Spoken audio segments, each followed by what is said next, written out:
रही है। साथियों, 11 मई को पोखरण से जो आत्मविश्वास प्रारंभ हुआ था, आज लखनऊ में वह और मजबूत हो रहा है।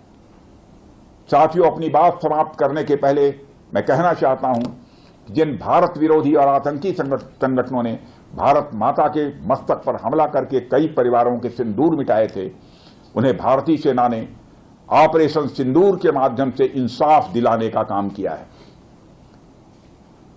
और इसके लिए आज सारा देश भारतीय सेनाओं का अभिनंदन कर रहा है।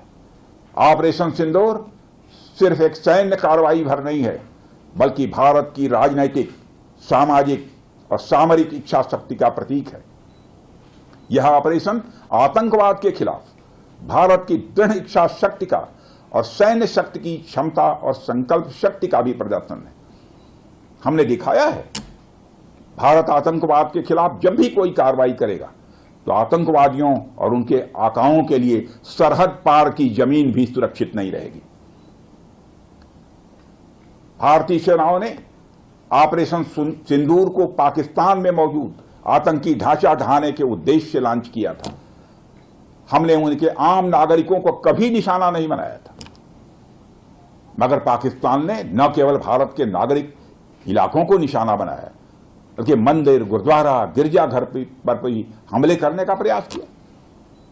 भारतीय सेना ने शौर्य और पराक्रम के साथ साथ संयम का भी परिचय देते हुए पाकिस्तान के अन्य ठिकानों पर भी प्रहार करके करारा जवाब दिया है।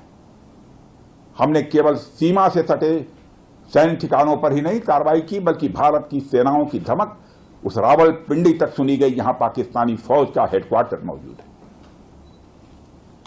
मित्रों, भारत में आतंकवादी घटनाएं करने और कराने का क्या अंजाम होता है, यह पूरे विश्व ने उरी की घटना के बाद देखा, जब हमारी सेना ने पाकिस्तान में घुसकर सर्जिकल स्ट्राइक की। पुलवामा के बाद देखा, जब बालाकोट पर एयर स्ट्राइक की गई, और अब पहलगाम की घटना के बाद दुनिया देख रही है कि जब भारत ने पाकिस्तान के भीतर घुसकर मल्टीपल स्ट्राइक्स की हैं। आतंकवाद के खिलाफ जीरो टॉलरेंस की नीति पर चलते हुए हमारे यशस्वी प्रधानमंत्री नरेंद्र मोदी ने स्पष्ट कर दिया है कि यह नया भारत है जो आतंक के खिलाफ सरहद के इस पार और उस पार दोनों तरफ प्रभावी कार्रवाई करेगा। यह हमारे प्रधानमंत्री जी ने स्पष्ट रूप से यह संदेश दे दिया है। मैं एक बार फिर से